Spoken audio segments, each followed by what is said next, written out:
Vamos esperar mais uns minutinhos, Manuel. Se o pessoal está entrando, mais uns Sim. dois. Então, tá bom. Vamos lá. Então, bom dia a todos mais uma vez. Sejam muito bem-vindos.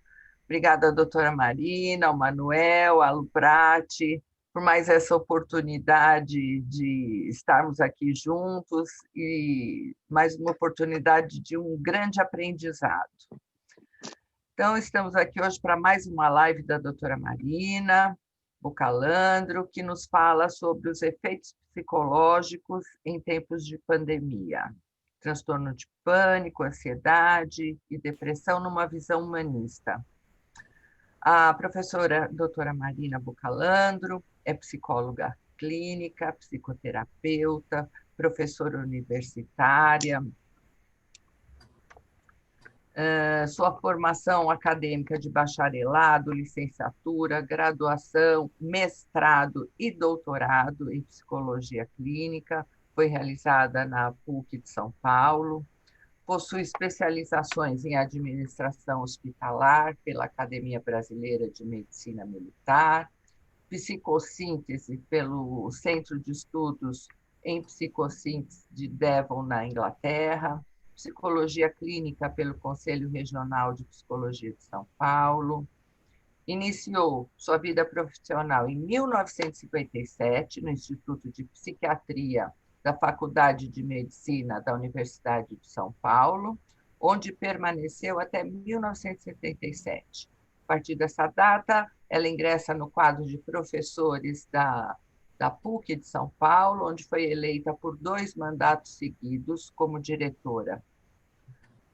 Atualmente é professora aposentada da mesma universidade, autora de vários livros, inclusive esse que nós vamos sortear hoje, que é Transtornos de Ansiedade e Síndrome do Pânico, onde ela fez o primeiro capítulo, organizou todos os textos. É um livro excelente, não só para profissionais da área da psicologia, mas para todas as pessoas que têm interesse no assunto, com várias abordagens. É um livro sensacional, tenho certeza que vocês vão gostar muito. E também é autora de vários artigos publicados em revistas científicas, nacionais e internacionais. Então, agora com vocês, a doutora Marina.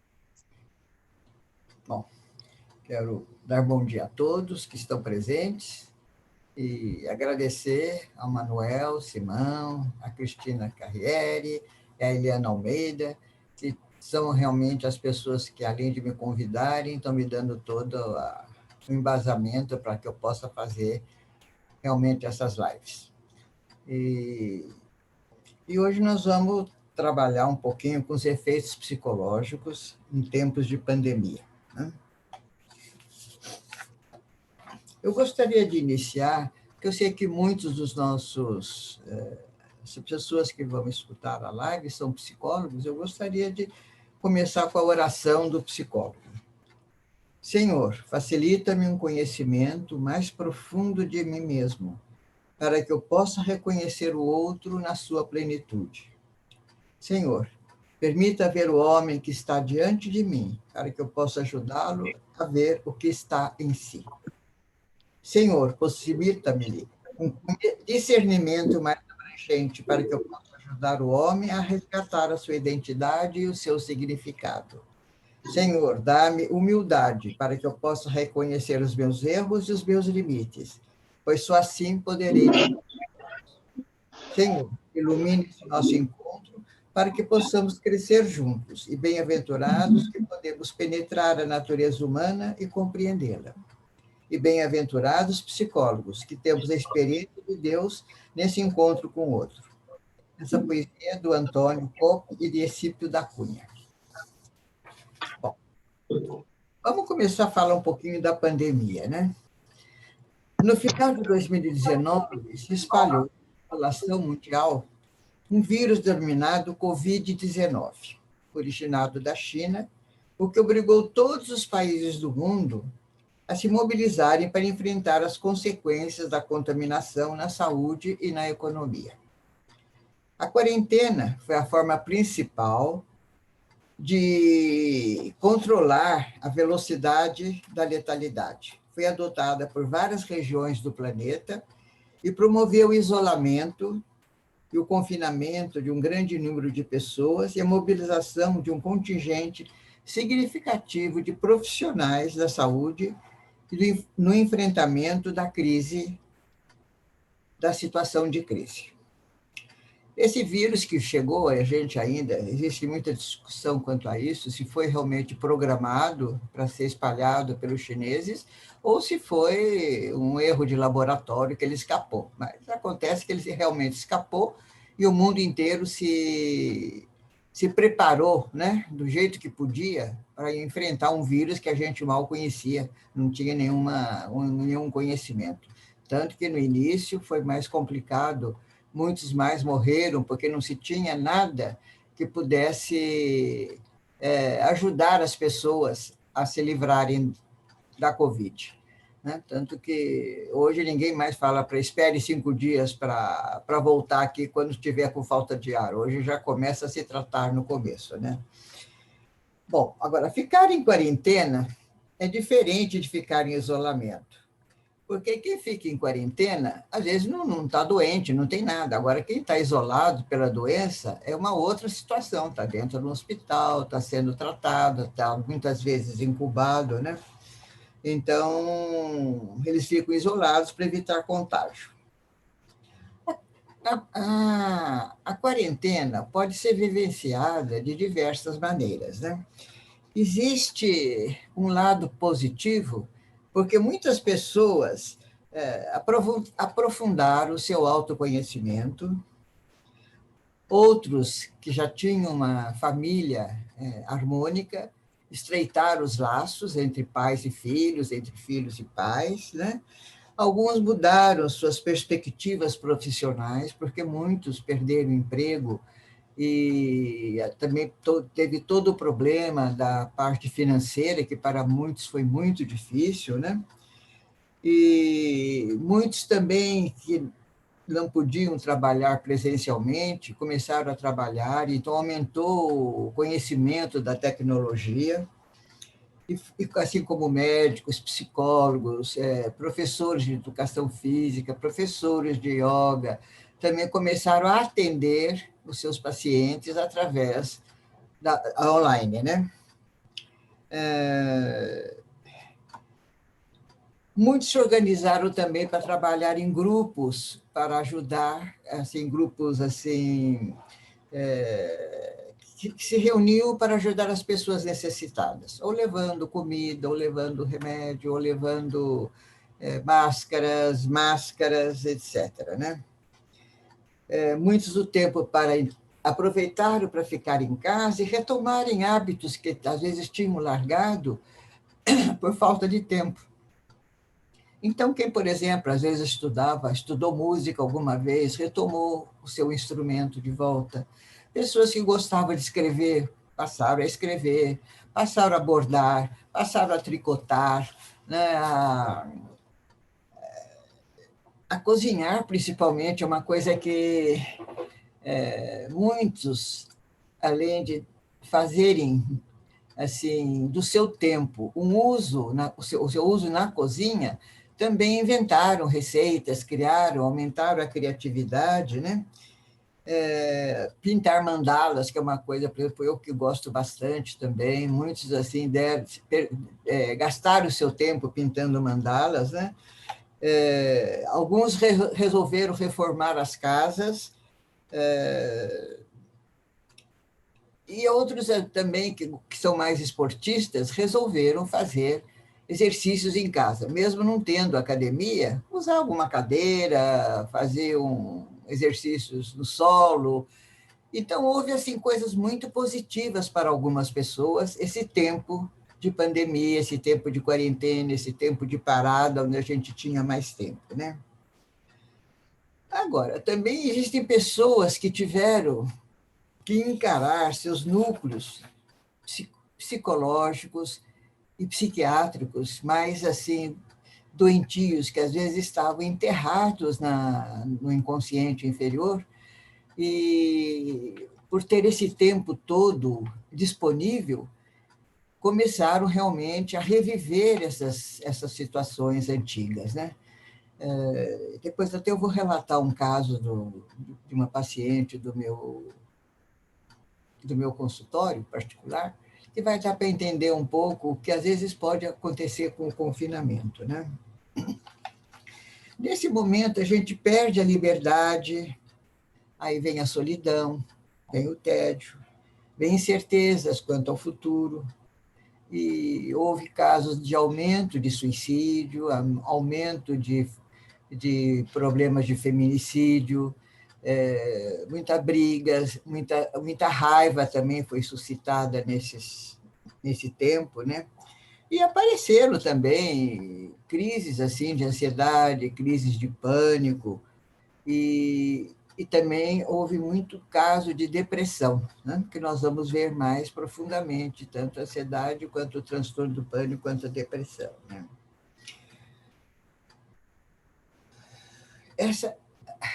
Essa parada abrupta na nossa mudança de vida acabou afetando não só nosso corpo, alguns engordaram, outros de nervosismo não comeram, emagreceram, e também problemas assim, já tá cá mesmo o cérebro, a cognição, né? E essa preocupação toda também pode ter aumentado em alguns casos, né?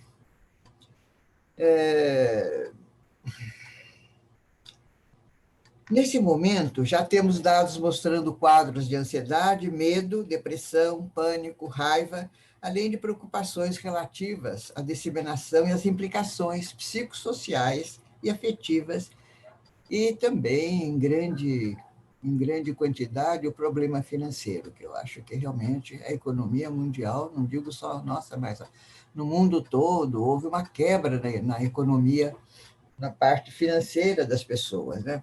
Vamos ver o que vai sobrar depois que a gente sair disso tudo, né? Talvez aumento de desemprego, vamos ver, né?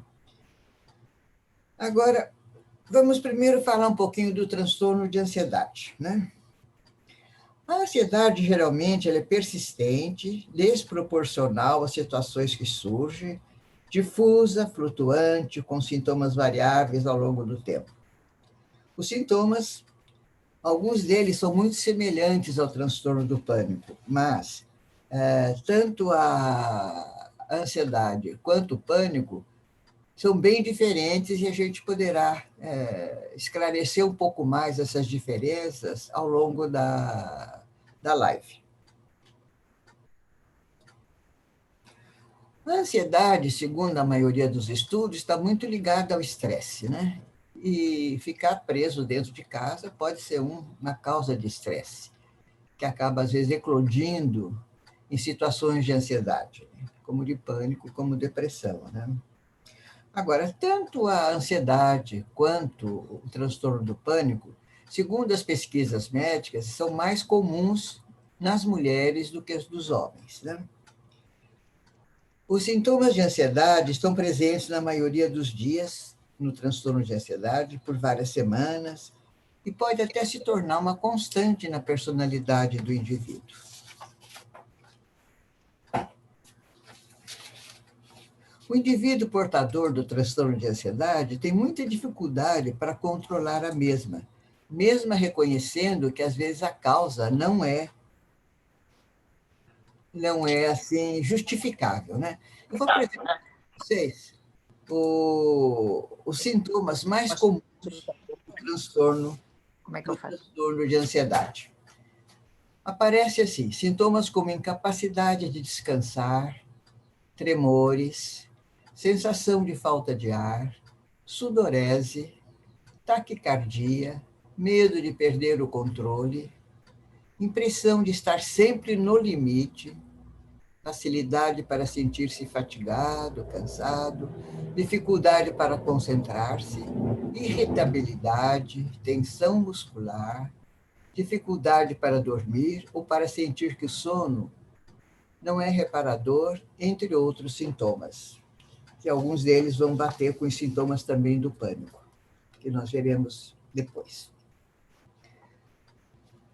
Eu gostaria, agora eu queria falar só uma coisinha, fazer um parênteses aqui. Nas crianças, a gente tem que tomar um pouco mais de cuidado, porque a ansiedade pode estar ligada, por exemplo, com a ansiedade da separação, às vezes dos pais ou de alguém que ficou longe da casa. Pode ser fobia social, pode ser um transtorno obsessivo compulsivo, pode ser um déficit de atenção, pode ser problema de hiperatividade. Então, na criança, a gente tem que olhar mais profundamente o que poderia estar provocando a ansiedade, né?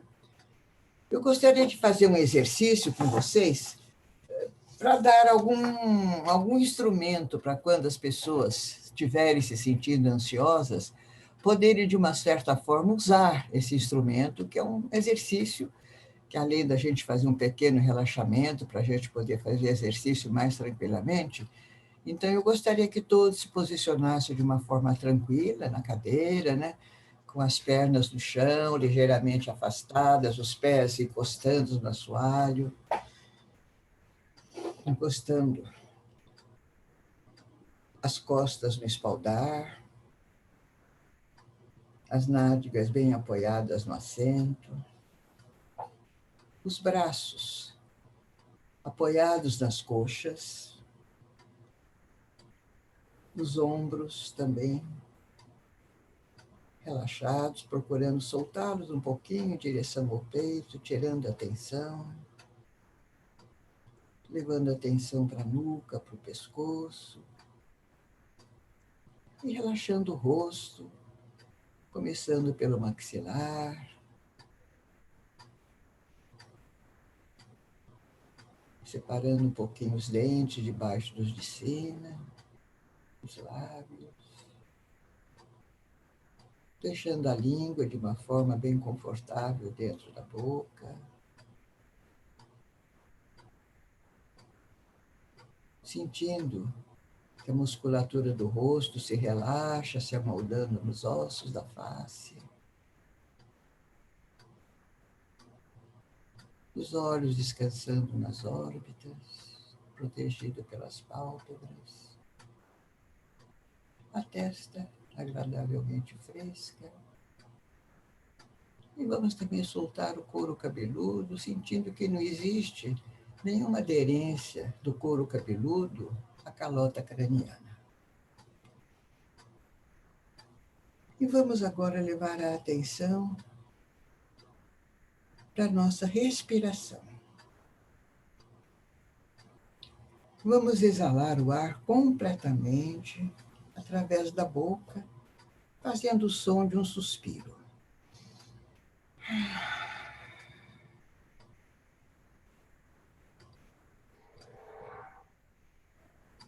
Feche a boca, inspire silenciosamente pelo nariz e conte até 4.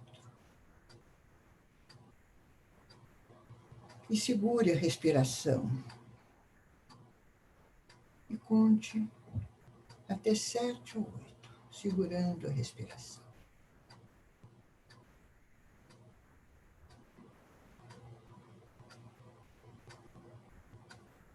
Exale completamente o ar pela boca, fazendo o som de um suspiro novamente. E conte de 7 a 8, segurando o ar.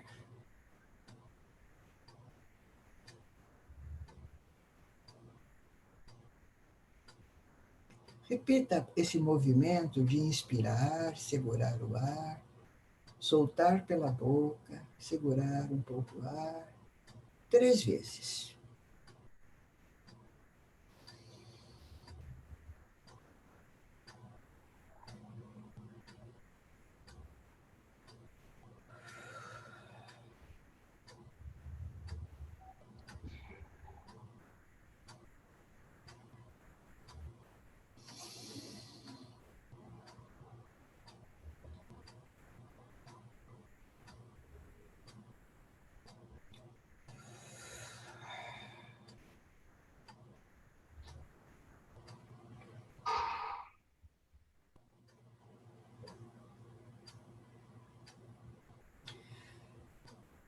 Agora, esse exercício pode ser repetido quando se sentir que está se ficando ansioso.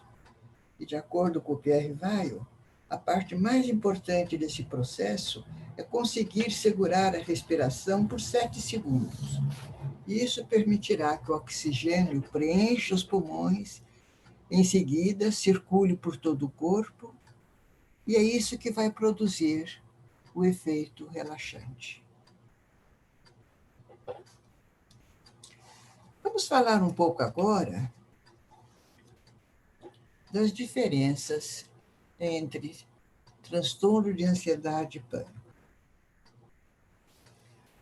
O transtorno do pânico, depois de instalado, ele surge sem causa aparente. A pessoa pode estar, por exemplo, guiando tranquilo num restaurante, tirando férias, passeando, seja lá o que for. De repente, sem motivo e nem causa, ele surge. E aí vem toda essa situação de muita dor, de muita preocupação, que nós vamos ver pelos sintomas que eu vou apresentar depois para vocês, que é um transtorno muito dolorido, né? Não só para a pessoa, mas como também para os que convivem com ele, para os amigos também, que acabam, às vezes, todo mundo se afastando, porque a pessoa, às vezes, se isola, tem medo de ter em qualquer lugar, então vai se isolando e aparece a agorafobia, né? Eu queria também explicar um pouquinho para vocês de onde vem a palavra do pânico, né? A palavra do pânico vem do deus Pan, da mitologia grega. O Pan era filho de um dos deuses do Olimpo, e existe entre os mitólogos, assim, controvérsias quanto quem é realmente o pai dele. Mas a mãe é a cabra Amalteia, né? Então, ele nasceu com patas de cabra, e ele era bastante feio, amedrontava, né? Então, o pânico veio daí, porque quando as pessoas viam o deus Pan, ficavam com pânico, ficavam amedrontados, né? Então, por isso que a palavra pânico veio do deus Pan, né? E ele também está ligado aos lugares onde ele vivia, como, por exemplo, dentro das cavernas, onde ele deu origem à claustrofobia. Ele vivia, por exemplo, nas praças públicas, onde ele deu origem à palavra agorofobia. Agro quer dizer praça, ambiente aberto, né, em grego. E também a acrofobia, que é o medo das alturas, porque ele também vivia no Monte Olimpo, na Acrópole, né? Então, o pânico veio daí, né? O nome de pânico, né? A causa já foi muito discutida principalmente no início, quem estudava mais o pânico, que era considerado uma doença, estaria mais dentro que o Freud chamava de neurose, né? Então, está mais ligado à psiquiatria. Então, deram várias causas. Alguns médicos diziam que a causa era o problema da válvula mitral, que era problema como é que eu posso te dizer? De problemas de respiração, né? Problemas neurológicos e etc., né? Agora, conforme o tempo foi andando, foi se vendo que a causa do transtorno do pânico está mais ligado, às vezes, a algumas coisas ou muito antigas, que a pessoa realmente enfiou no seu inconsciente inferior e não se lembra mais, e também problemas, às vezes, do uso de drogas, né? Ou problemas, assim, de uma perda que a pessoa realmente, às vezes, não conseguiu superar, né? Como também é uma das causas da depressão, né? Agora, na minha pesquisa do doutorado, eu trabalhei com pacientes de transtorno do pânico e cheguei à conclusão, muitas vezes, através dos exercícios de respiração, relaxamento, imaginação semidirigida e meditação, que as causas iniciais podem ser as mais variadas. Então, realmente, eu acho assim, que o pânico tem realmente causas que, às vezes, precisam ser buscadas no inconsciente inferior da pessoa, porque estão esquecidas, né? E que podem ser eclodidas, por exemplo, em situações de confinamento, como na pandemia, né? Também há casos de abuso sexual na infância, E ainda realmente existem problemas. Eu tive clientes também com prolapso da válvula mitral, que talvez pudesse também facilitar o transtorno do pânico, e também distúrbios neurológicos, principalmente quando as crises acontecem durante a noite, né? Eu vou relatar um caso do meu consultório, que não foi da minha tese de doutorado, mas foi do meu consultório. Ela era uma moça de 42 anos, que o médico, que era primo dela, ele era antroposófico e acupunturista, estava tratando dela e ela não queria tomar remédio de jeito nenhum, e ele mandou para mim cuidar dela com a maneira como eu trabalhava, né? Eu comecei a fazer os relaxamentos, as imaginações com ela, o trabalho de respiração e essas coisas todas. Agora, na realidade, ela teve uma... Então, assim, a primeira vez que ela teve a crise de pânico, que eu devia fazer já acho que talvez um ano que tinha acontecido isso, apareceu quando ela estava numas férias com os amigos, eles foram para uma ilha no Amazonas, e nessa ilha o barco só vinha buscá-los depois de uma semana. Quer dizer, eles não tinham como voltar para casa. Então, ela ficou confinada. Só que a coisa estava tudo bem durante o dia. À noite, quando apagaram as luzes, porque era através de um, de um aparelho lá que ligava a luz e tinha que ser desligado, ela começou a sentir os sintomas do transtorno do pânico. Ficou desesperada, passou o resto da semana muito mal, e aí, quando voltou, procurou tratamento, mas não sabia por que aquilo aconteceu, né? Então, fazendo com ela, depois de algum tempo, um relaxamento e uma meditação de regressão, né? Regressão até o momento da concepção, que é feito para nós dentro dentro da psicociência, a gente usa fazer só até o momento da regressão, a gente não trabalha com vidas passadas, né? Ela foi, né? Foi levando ela aos poucos até ela chegar lá. E, na volta, quando foi o momento dela vivenciar o nascimento, ela teve uma crise de pânico na maca. Aí ela começou naquele desespero, falta de ar, medo. Eu me lembro que eu segurei as mãos dela, ajudei ela a respirar, ajudei ela a passar pela crise da melhor forma possível que eu pude ajudá-la, né? E aí depois que ela saiu da crise, que geralmente dura de 10 a 40 minutos no máximo, o Gentil diz que dura de 20 a 40 minutos, mas às vezes dura um pouquinho menos, ou às vezes um pouquinho mais, né?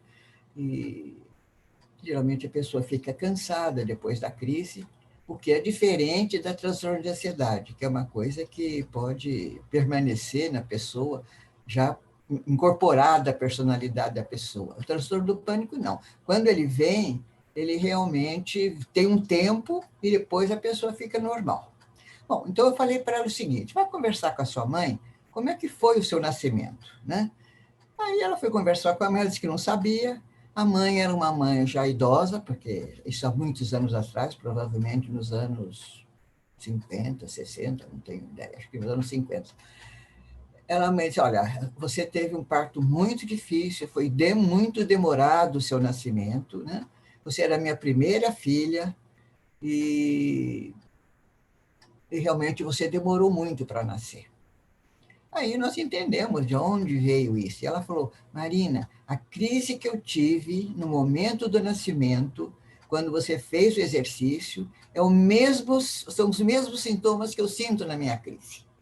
É medo, sabe, eu não tenho medo de morrer, tenho medo de que não vou conseguir passar para aquele canal estreito. Então, ela relatou realmente que a primeira crise de pânico surgiu ao nascimento dela, né?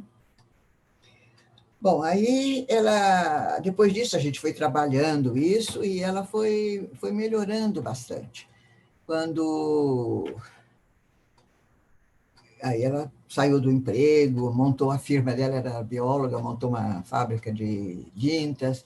A primeira viagem que ela tinha que fazer para a Alemanha, ela ficou assim com medo de ir, não foi, mandou uma secretária. Mas depois, a segunda viagem até o Rio de Janeiro, ela foi e voltou no mesmo dia, porque não quis posar. Então, ela melhorou bastante, mas ela teve que saber qual era a causa, né? Agora, esse confinamento dentro da quarentena pode muito bem nos levar a lembranças mais antigas, né? Que a gente teria que trabalhar um pouco para chegar lá na causa. E sabendo a causa, é mais fácil trabalhar o transtorno do pânico, que além da medicação, que hoje é tratado, inclusive com medicação mais assim, antidepressiva, e psicoterapia. Pelo livro que vai ser sorteado, vocês vão ver que hoje existe assim, uma gama de possibilidades muito grande para ser tratado, que seja exercícios físicos, a parte de trabalhos em grupos, a parte nutricional, tem terapias de vidas passadas aí nesse livro também. Então, eu acho que tem muito mais assim possibilidade de ajudar quem tem o transtorno do pânico. Já a ansiedade é mais ligada realmente ao estresse, às vezes é o estresse de ficar fechado, né? Ou então as pessoas que já têm realmente uma personalidade mais estressante, que se estressa por tudo, né? Vai fazer uma... Quando é uma coisa só, por exemplo, vai fazer uma entrevista, ou vai fazer um exame, fica nervoso, isso seria mais uma fobia, né? Mas quando as pessoas coloca isso para muitas situações, se torna realmente um transtorno de ansiedade, né? Então, aí também precisa, muitas vezes, uma medicação ansiolítica, né? Para diminuir, e um tratamento psicológico para ajudar a ver o que é, né? Bom, vamos ver mais o que a gente pode falar sobre isso. Essa moça teve alta 2 anos depois, completamente sem nenhum sintoma, já há vários meses, não teve mais nenhuma crise, né? E quanto aos transtornos do pânico, vamos passar aqui um PowerPoint para vocês terem uma ideia, né?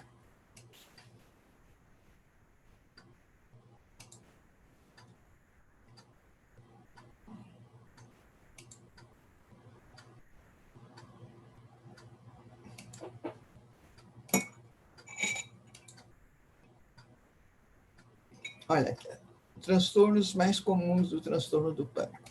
Para a gente poder diagnosticar a pessoa com transtorno do pânico, assim como também na ansiedade, a pessoa precisa apresentar pelo menos 4 crises dessas para poder realmente a gente dizer é um problema de pânico, né?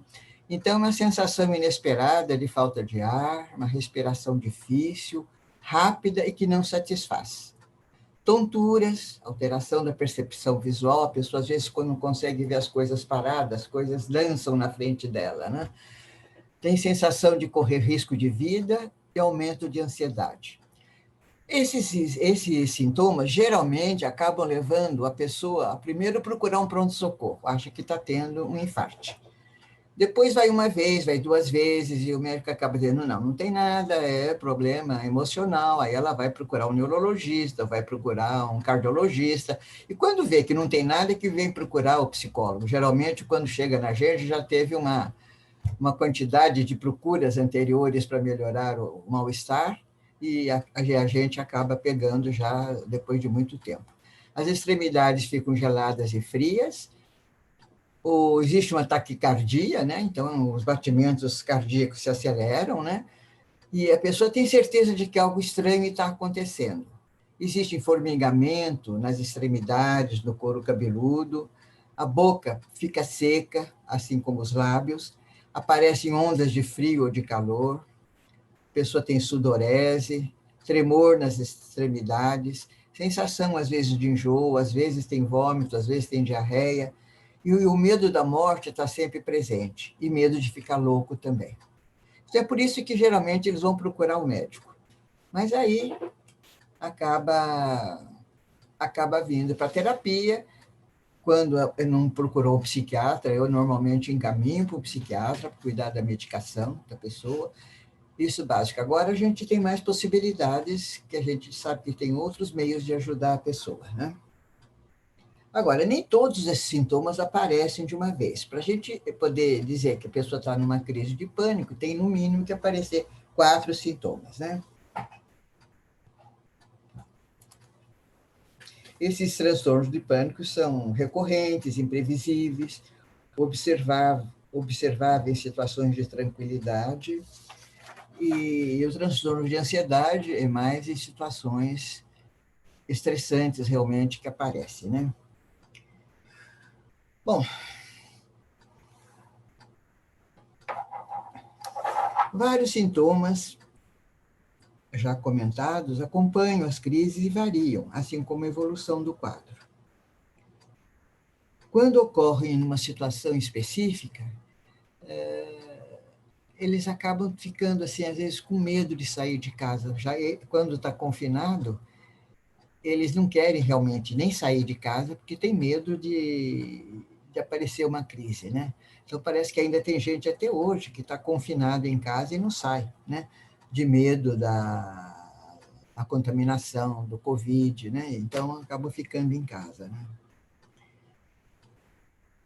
Agora, segundo estudos médicos, eles chegaram à conclusão seguinte, que quando a crise do pânico surge à noite, só quando a pessoa está dormindo, ela acorda em pânico, está muito ligada a problemas neurológicos, de uma pequena disritmia, às vezes, que provoca essas crises quando a pessoa está deitada, né? Está dormindo. Então, precisa também ficar atento a isso. Aí, se a pessoa te relata que as crises aparecem só dormindo, é importante que a gente, como psicólogo, encaminhe para um neurologista dar uma olhada, né? Bom, vamos falar agora da depressão. A depressão é uma emoção de tal modo esmagadora que pode exibir, em geral, de 4 ou mais sintomas, que é, por exemplo, como a gente diz no transtorno de pânico, que também precisa, no mínimo, ter 4 sintomas para a gente classificar. Os sintomas são os seguintes. Vamos passar lá para os sintomas.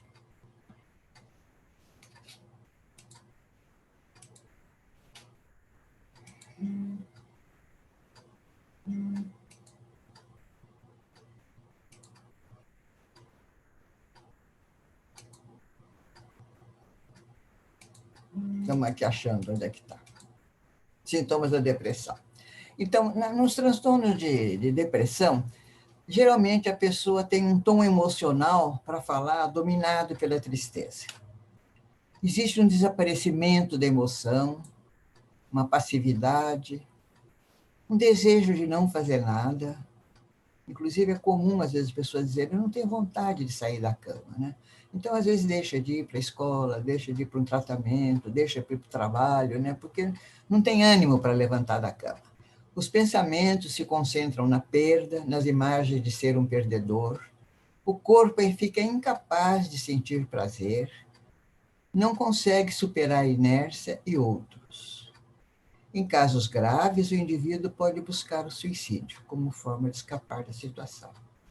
Nesse caso, a gente normalmente tem que pedir para a família, quando a pessoa está numa situação muito grave, que tenha uma vigilância constante, porque a pessoa pode escapar e pular de uma janela, pular de uma varanda, né? E hoje, na medicina, estão assim ainda usando o eletrochoque, que era muito usado nos anos 50, quando realmente nem a terapia, nem a medicação ajuda a pessoa a sair da depressão. Então, ainda se usa fazer um tratamento de eletrochoque, que parece que realmente é um tratamento mais assim agressivo, mas ajuda a pessoa realmente a sair da depressão mais grave.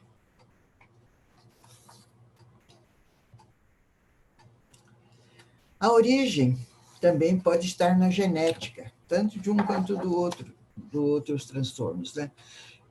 A gente sempre, quando vai fazer uma anamnese, a gente tem que perguntar um pouco sobre os antecedentes familiares da pessoa, né? Então, saber se tem pessoas com quadros de depressão na família, com quadro de transtorno do pânico, né? Essa menina que eu atendi, que eu contei o caso para vocês, o pai tinha transtorno do pânico também, né? Mas pode ser, às vezes, um tio ou um irmão que tem, então a gente tem que levar em conta isso também, né? A origem pode estar na genética, mas também nas situações de tristeza intensa, isso em relação à depressão na infância, ou ainda em situações vividas no presente que não são bem elaboradas e podem se transformar em depressão crônica. Existem exercícios que podem ajudar o portador a sair dessa. Eu gostaria de fazer o exercício com vocês, tá bom? Vamos novamente se posicionar de uma forma tranquila. Não vamos repetir toda a parte de relaxamento, porque vocês mais ou menos já sabem. Sentem, coloque-se de uma forma tranquila. Imagine-se imagine-se deitado, que a maioria de nós acho que estamos sentados, né? Imagine-se deitado, os olhos fechados e com o corpo relaxado.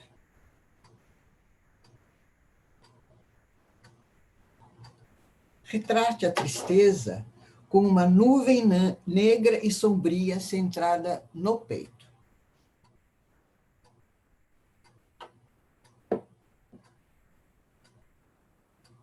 Agora, ao inspirar, imagine uma luz branca, pura, penetrando pelas narinas. Essa luz branca penetra, vai se misturando com a luz negra, tornando-a cinza. Solte o ar e imagine parte dessa nuvem cinza saindo através dos seus pés. Sinta o ar de luz branca entrando, se misturando com o cinza, descendo e saindo pelos pés.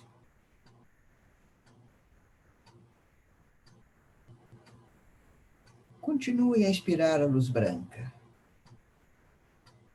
e percebendo que a luz cinza cada vez se torna mais clara, porque a luz branca vai empurrando a nuvem negra pela sola dos pés.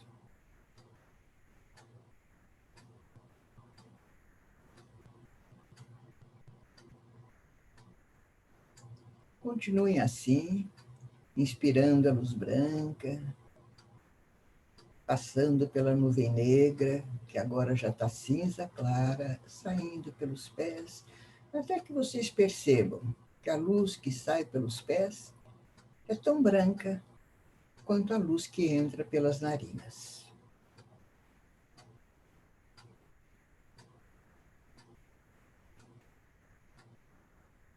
E quando sentir que a luz branca está saindo pelos pés, diga para si mesmo: estou cheio de energia positiva e jovial.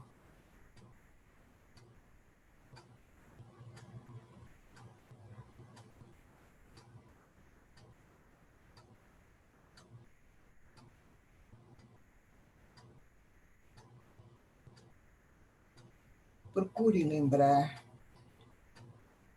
desse exercício que pode ajudar não só na depressão, mas às vezes um momento de tristeza, quando o peito fica apertado por alguma coisa, ou pela perda de alguém, de algum animal de estimação, ou algum problema no trabalho sério. Imagine sempre isso, uma luz negra, a luz branca entrando, clareando essa nuvem até ela se tornar branca e sair pelos pés.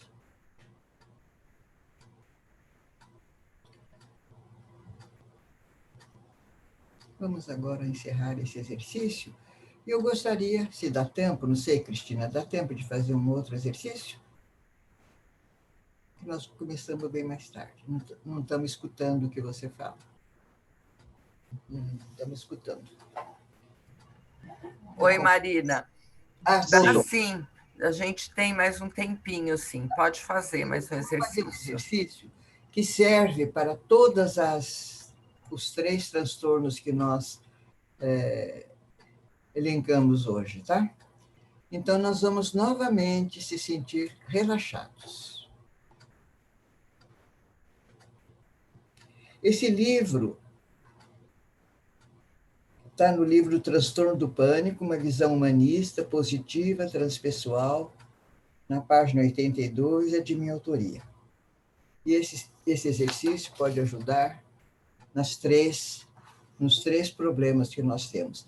A única coisa que eu gostaria de ressaltar um pouquinho para vocês é que quando a gente está assim, muito deprimido, não podemos fazer um relaxamento muito profundo, que a gente pode aprofundar na nossa tristeza e na nossa depressão. Então, a gente faz um exercício mais curto, tá? Agora, esse exercício é um exercício que tem como finalidade levar as pessoas a perceber a sua verdadeira expressão interior e ajudá-la a aproximar-se da consciência do si mesmo, do seu self, do seu espírito. Então, na realidade, o que a gente quer é que a gente possa se sentir um eu observador das coisas que estão acontecendo com o nosso corpo.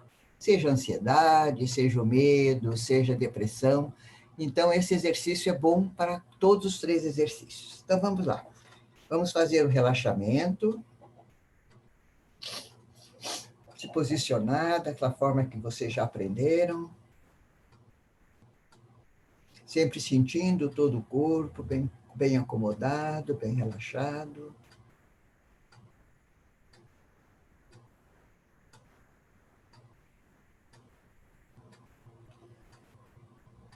E assim, depois de estarmos relaxados, vamos refletir como o nosso corpo tem mudado no transcorrer da nossa vida. Nós já fomos um bebê, já fomos uma criança, já fomos uma adolescente, uma adulta, alguns de nós já envelhecemos. E desde que a gente se reconhece como sendo uma pessoa, a gente tem consciência de ser a gente mesma. Apesar das mudanças, a gente se reconhece no espelho quando se olha.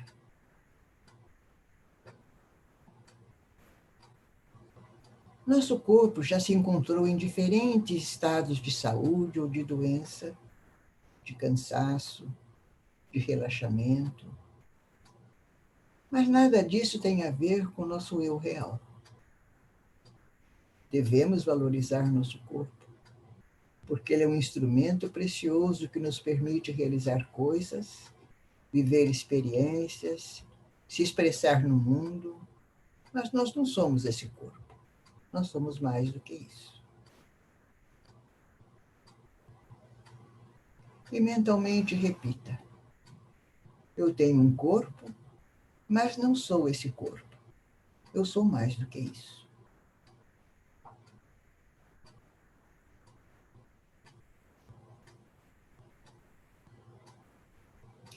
Vamos agora prestar atenção nas nossas emoções e nos nossos sentimentos. E vamos perceber como eles podem variar durante o dia ou durante a nossa vida. Podem variar do amor ao ódio, da tranquilidade à irritação, da alegria à tristeza. Mas a sua essência permanece a mesma. Você sempre sabe que você é você mesmo, independente de estarem, das emoções variarem dentro de você. Você pode sentir raiva temporariamente, mas a raiva passa. E, portanto, nós não somos essa raiva. Repita mentalmente: tenho sentimentos e emoções, mas não sou meus sentimentos, nem minhas emoções. Eu sou mais do que isso.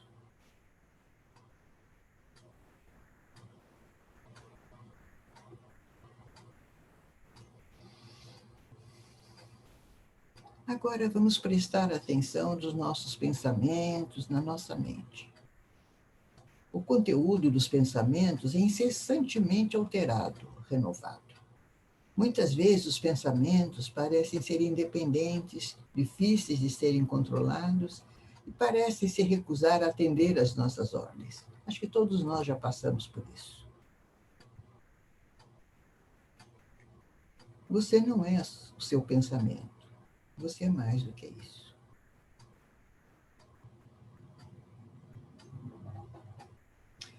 Agora vamos fazer a seguinte reflexão.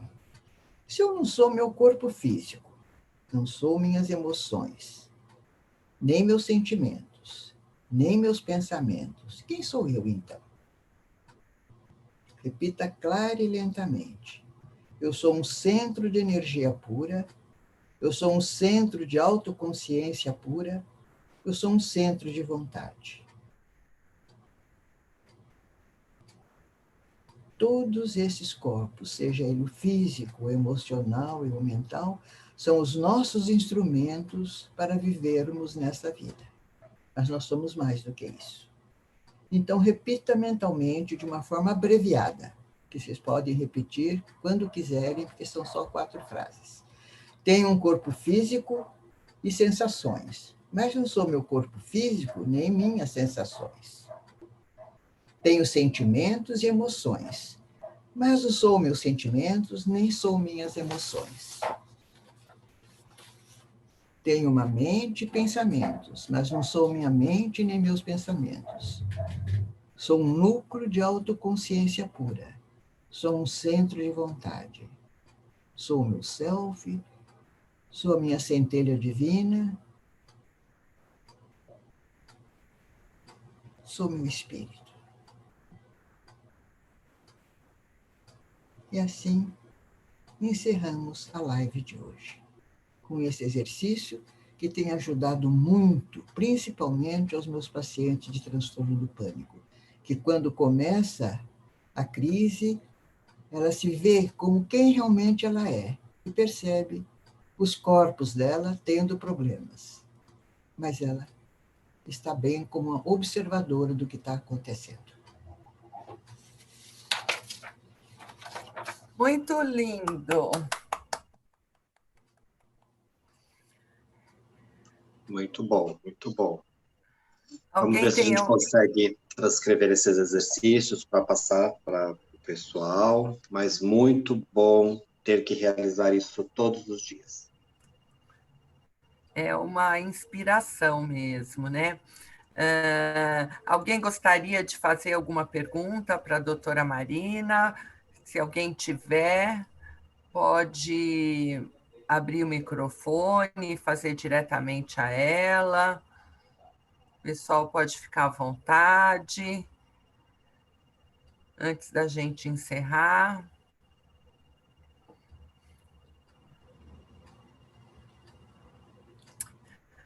Doutora Marina, não estou vendo que ninguém quer fazer pergunta, mas eu gostaria de fazer uma pergunta. A senhora está me ouvindo? Eu estou, e a Márcia está levantando o dedo. Márcia, quer falar? Pode abrir, Márcia, pode falar. Não, por favor, Má. Não, eu queria relatar que eu já tive síndrome do pânico por muitos anos, me identifiquei absolutamente com tudo que a senhora escreveu sobre as sensações, então, impressionante, parece que voltou, mas não incorporei ela, fique tranquila. E estou em depressão e eu percebi agora que ela está bem profunda. Então, obrigada por tudo e eu gostaria de receber os exercícios para poder praticá-los, com certeza. Eu adoro as suas lives. Obrigada, era isso. Pode ficar tranquila, Má. Eu vou mandar para você. Eu vou transcrever tudo e eu te mando, ok? Obrigada, Cris. Pode ficar tranquila. Doutora Marina, gratidão. A senhora é demais. Obrigada. Não, eu achei muito interessante que você colocou a relação do prolapso de válvula mitral na síndrome do pânico. Existe algum estudo em relação a isso? Como é que isso apareceu? Porque eu tive uma experiência pessoal, né? Porque minha mãe tinha prolapso de válvula mitral e tinha síndrome do pânico, né? Então, a gente nunca levantou essa hipótese, né? E eu achei muito interessante essa questão. Olha, isso eu encontrei nos estudos, mas assim, feitos por médicos. E bem no começo era uma das causas que eles davam como sendo assim as causas que provocavam o transtorno do pânico, né? Eu acho assim que dentro da medicina você vai achar. alguma pesquisa que possa realmente te explicar um pouquinho mais sobre isso. Nesse livro do transtorno do pânico, que é o livro da minha tese de doutorado, eu falo um pouco, né? Mas não está bem explicado como uma pesquisa médica que você possa ler. Mas eu tive experiência já com isso. É interessante porque, às vezes, como a senhora mesmo disse, a síndrome do pânico, a crise de pânico, ela surge inesperadamente, do nada, né? E é difícil o diagnóstico, né? Para você poder identificar da onde ela vem, como é que ela surgiu e tudo. Então, uma anamnese muito bem feita pode ajudar nesses pontos. E eu jamais teria imaginado esse tipo de problema, um problema cardíaco, circulatório, que pudesse estar levando a pessoa a entrar nesse processo, né? Achei isso. Então, nesse caso, a gente pode, se a pessoa não tiver ainda um cardiologista, a gente encaminha para o cardiologista. Sim, sim. Eu acho que a gente, como psicólogo, tem que ter essa abertura e esse conhecimento para poder ajudar o cliente da gente. Ou manda para o neurologista, ou manda para o psiquiatra, né? Ou manda para o neurologista. A gente tem que... A senhora acha que tem sempre um distúrbio físico ligado ao transtorno de pânico? Tem. O que eu sinto assim, que o transtorno do pânico é uma doença que ataca todos os nossos instrumentos de vida.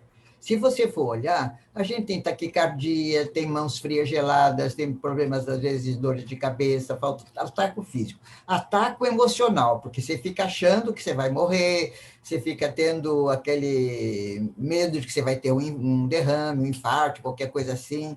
E ataca também os pensamentos, você fica com pensamentos de morte, né? Você fica com pensamentos assim, sabe, de que alguma coisa está acontecendo comigo. Então, todos os nossos corpos são atacados, todos. Então, é por isso que eu acho que esse último exercício ajuda a gente se desidentificando dos corpos e se identificando com o nosso eu maior. Que aí a gente olha aquilo, mesmo uma pessoa não acredite em nada, a gente pode dizer, use o seu eu observador quando você sonha, né? Porque quando a gente sonha, a gente sente, né? A gente vê o corpo da gente, a gente vê que roupa está vestindo, se é jovem, se está mais velho. Então, é esse observador que a gente pode usar com quem não acredita nada.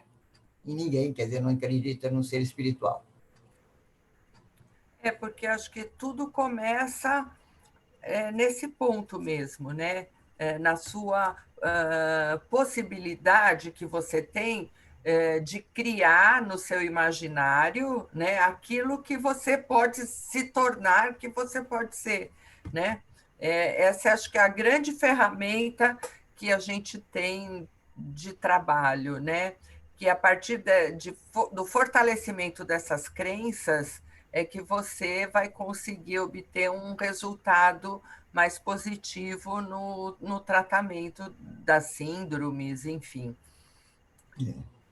E a gente também não se julgar assim, porque no começo eu via que tinha psicólogo que achava que não, que era só psicoterapia que ia ajudar, que o problema era só emocional, psiquiatras que achavam que não tinha nada a ver, que era só medicamento que ia ajudar. E hoje a gente está mais assim aberto a juntar uma equipe que possa ajudar a pessoa. Pode usar acupuntura, pode usar a parte de educação, parte de exercícios físicos, tudo isso ajuda, né?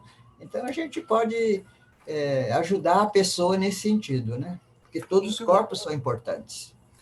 Inclusive, é tudo isso que você tem aqui nesse livro, né? Não tudo nesse livro, mas no livro do transtorno do pânico, que é um resumo da minha tese, nesse livro tem todos os exercícios. Os exercícios, é isso mesmo. Muito bom. Mais alguma questão? Alguém gostaria de falar? Só apareceu o agradecimento embaixo, não sei se você viu. Não, já vi. Já apareceram aí. A Deise. A Fernanda também. A gente que não Olha, a Deise, ela está fazendo uma pergunta que é a seguinte: paciente renal crônico com um prolapso, não válvula mitral, pode desenvolver depressão? Olha, eu acho que é possível, porque se ela está com um problema renal grave, se ele sente assim, próximo da morte, às vezes esperando como é que chama? É um transplante, é. Às vezes esperando um transplante, e isso nunca vem, ele pode desenvolver uma depressão, sim. Pode desenvolver. E aí tem que ser tratado não só a parte renal, mas também a parte psicológica dele, né? Isso mesmo. Mais alguma questão? Mais alguém? Vamos caminhando. Manuel, tem mais alguma coisa? Gostaria de falar alguma coisa? Eu já vi alguma literatura, né? Não sei exatamente se na psicossíntese, do transtorno de pânico relacionado com a emergência espiritual, ou como uma emergência desse desenvolvimento mais da consciência e parte dessa ascensão da Vishu Kundalini, etc., está relacionado com alguns sintomas da síndrome do pânico, né? Eu sei que o Assagioli tem um capítulo sobre o desenvolvimento dessas emergências espirituais.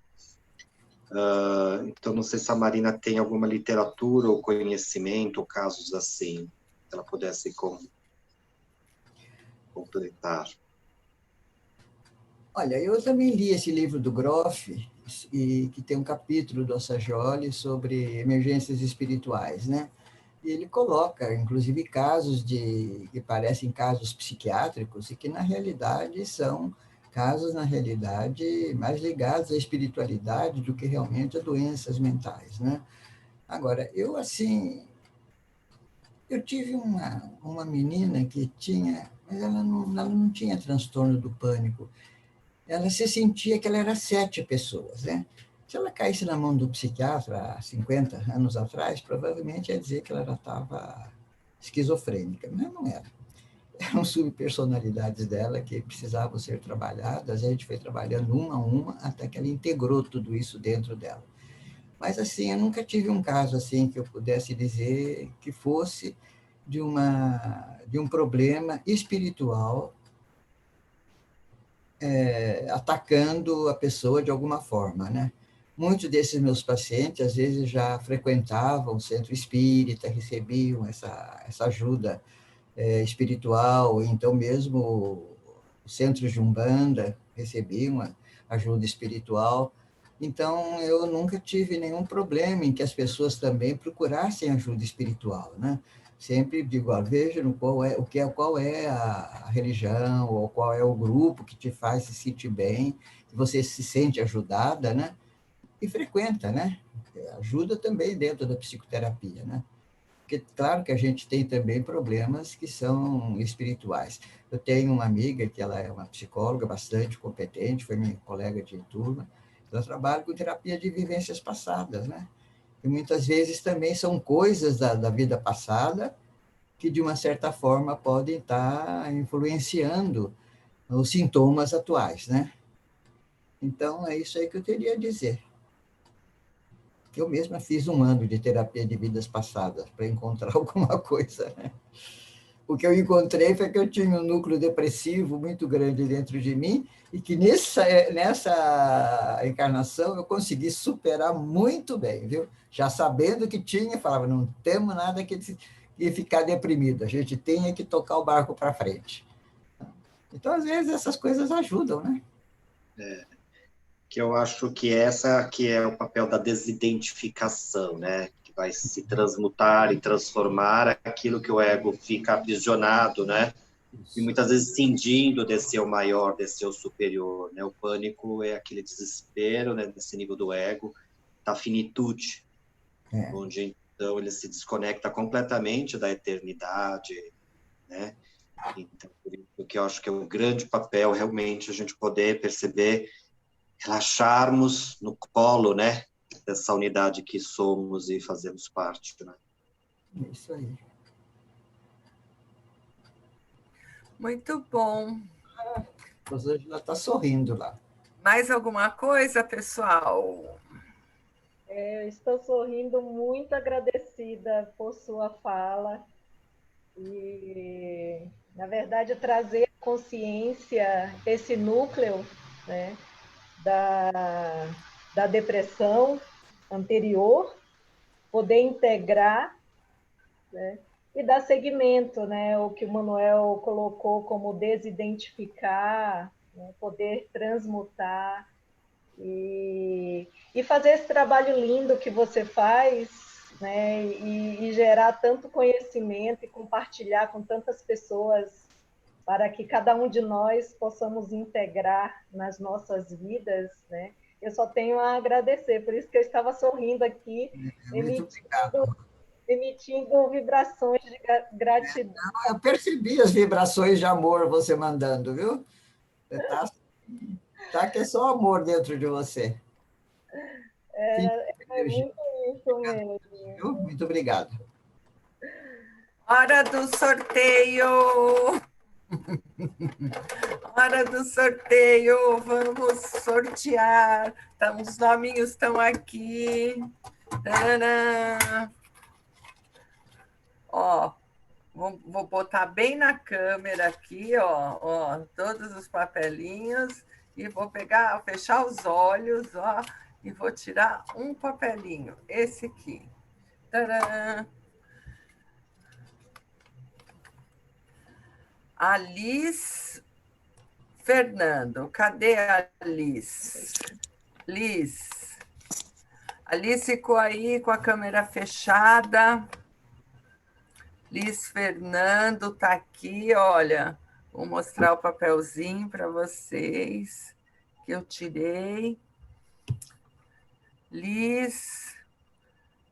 Não quer abrir a câmera, Liz? É Luiz Fernando? Liz. Liz Fernando. Se a Liz não responder, eu vou sortear outro papelzinho. Liz, você está aí? Eu acho que a Liz não está. Ó, eu já dei bastante tempo para ela responder. Dá um joinha, bota no bate-papo, se você estiver aí. Eu acho que ela não está aí. Eu vou sortear outro. O que vocês acham? Manuel, o que você acha? Todo mundo com o dedinho para cima lá. Então, ó, vou sortear mais um. Ó, os nossos... Tcharam, vamos fechar a caixinha de novo. Vou chacoalhar, porque a Liz não respondeu. Eu preciso saber quem é, eu preciso do endereço para eu mandar o livro. Vamos lá. Vou tirar aqui mais um papelzinho. Tcharam. Tem dois aqui? Tem dois. Espera.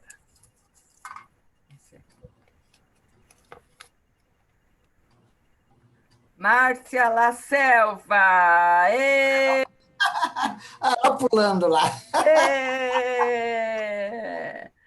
Tinha que ser para você, mulher! Amiga, você sabe que está aqui comigo, eu mando para você. Obrigada, eu amei. Obrigada. Eu pensei muito. Eu chamei esse sorteio para mim. É isso. Obrigada. Aí. É seu, está aqui comigo, tá? Você sabe que eu vou te mandar, levo lá para você. Sei. Eu vou buscar, relaxa. Você vem buscar. Então vem. Você vem buscar que está aqui. Você sabe onde encontrar. Está assistindo, né? É isso aí. Muito bom. Ai, que legal. Muito feliz, obrigada. Eu acho que é isso aí, né? Acho que foi bem justo. O que eu gostaria de trazer e reforçar, né?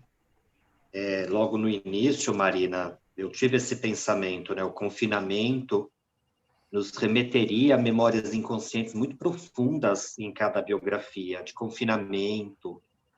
Eu tive isso numa supervisão, dizendo, olha, para algumas pessoas, a lembrança de confinamento não é aconchego, mas é claustrofóbico, essa sensação de não poder sair à rua lá para os meses de março e quase abril. Então, nós teremos talvez uma onda de pessoas mais ansiosas, mais deprimidas, que esses núcleos do inconsciente inferior poderiam estar exacerbando, e nós, nas orientações aos terapeutas, aos psicólogos, ficaríamos atentos a isso justamente, e é o que está acontecendo, né? O nível de alcoolismo que aumentou, de violência, de depressão, espera-se essa onda mais de alguns transtornos acontecendo. Então, os exercícios que você traz, eu valorizo sempre as suas lives, porque você sempre traz 2 recursos, pelo menos, que não são simples, são poderosos, e realmente de nós sempre fazermos essa homeostase de alinhamento. E cabe a cada um exercitar, né? Como tomar banho, comer, se divertir, exercitar, incluir em práticas diárias essa prática de reconexão, de alinhamento, porque, digamos assim, o estresse ele aparece, né? Ele não nos avisa.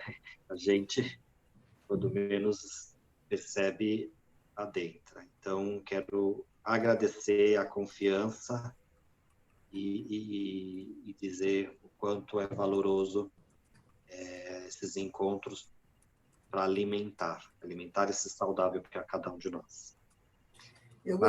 Márcia, aproveite o livro, que lhe faça assim, grandes inspirações, né? Que tenha sido o melhor, tá bom? Eu tenho certeza disso, obrigada. Olha, quem, por exemplo, tiver interesse em algum desses livros que foram mostrados aí, eu sei sair o meu e-mail. Vocês mandam o e-mail, eu respondo, posso deixar para vocês na portaria, vocês passam e pegam. Eu moro aqui em Genópolis, não é um lugar difícil, sabe? Eu dou de presente, não tem problema, porque eu tenho alguns em casa e eu tenho para dar de presente. Ai, cadê? Você quer passar? Que linda. Dá para passar o primeiro? PowerPoint? Vou passar o primeiro PowerPoint, onde está o meu e-mail. Aí vocês me mandam, você fala... Vou colocar aqui no... Você fala assim, eu assisti sua live, estou querendo ganhar um livro, aí eu deixo para vocês, dou o endereço direitinho da minha casa, vocês passam e pegam a hora que puder, porque tem porteiro sempre aí. Olha, o e-mail está aqui, ó. Não, tem que compartilhar. Estou pondo também aqui no... Muita gratidão. Chat. É uma linda mesmo. É uma linda, não tenha dúvida. Eu respondi para Deise, coloquei, Deise, o nome do livro, tá? Esse é o do sorteio, e o outro livro, estou colocando também, tá? As virtudes, que eu tenho alguns aqui em casa, esse aqui, olha. Se vocês quiserem... Espera. Vocês dizem qual que gostariam. Tem falta ainda o e-mail, né? O e-mail está aí, se vocês quiserem. Vocês só digam que vocês assistiram a live, que gostaria de receber os livros, eu deixo no nome de vocês. E vocês passam a hora que puder e pegam, tá bom? De presente. Obrigada, doutora. Muito bem. Que linda. Programando o próximo mês. Obrigado, Cristina, que vai fazer o encerramento, as últimas palavras da doutora Marina. A gente está à disposição de vocês em todos os sentidos. Não é, Cristina? Com certeza, né? Se alguém quiser alguma informação, precisar, o pessoal tem meu WhatsApp, É só mandar, a gente entra em contato com a doutora Marina, passa o contato, o que vocês precisarem. Bom, para encerrar, o que eu tenho a dizer, eu acho que esse período da pandemia, para mim, ele significou muita coisa, né? Ele foi, para mim, uma grande oportunidade de fazer esse trabalho de autoconhecimento, de novos conhecimentos, de novas oportunidades, né? Eu tive a honra, o prazer de conhecer a doutora Marina, eu tive a honra de poder estar com ela, de partilhar com ela dos seus conhecimentos. Então, para mim, enquanto pessoa, eu só tenho que dizer que foi muito proveitoso, foi muito positivo. Eu consegui muitas coisas, né? Mas, como o Manuel falou, muitas pessoas também passaram por algumas dificuldades, realmente tiveram. Não souberam lidar muito bem, tiveram problemas em lidar com esse confinamento, enfim. Então, mas nós temos aqui uma gama muito grande de profissionais, que inclusive a doutora Marina tem ajudado, né, no sentido de nos fornecer ferramentas para que a gente possa ajudar essas pessoas, né, que de alguma forma estão passando por algum problema ou que vão a vir passar em função de tudo isso que aconteceu nesses últimos 6 meses. Então, eu queria muito agradecer à doutora Marina, ao Manuel, à Lubrati, por ter me dado essa oportunidade de estar aqui, de poder fazer parte disso, de adquirir novos conhecimentos, para eu também poder fazer parte desse grupo de pessoas que está aí disponível para poder ajudar outras pessoas, né, nas suas questões. Mais uma vez, a minha gratidão, ao Manuel, à Marina, por essa oportunidade. Muito obrigado. Isso. Muito obrigada, querida. Então, pessoal, Deise, quer falar alguma coisa, querida?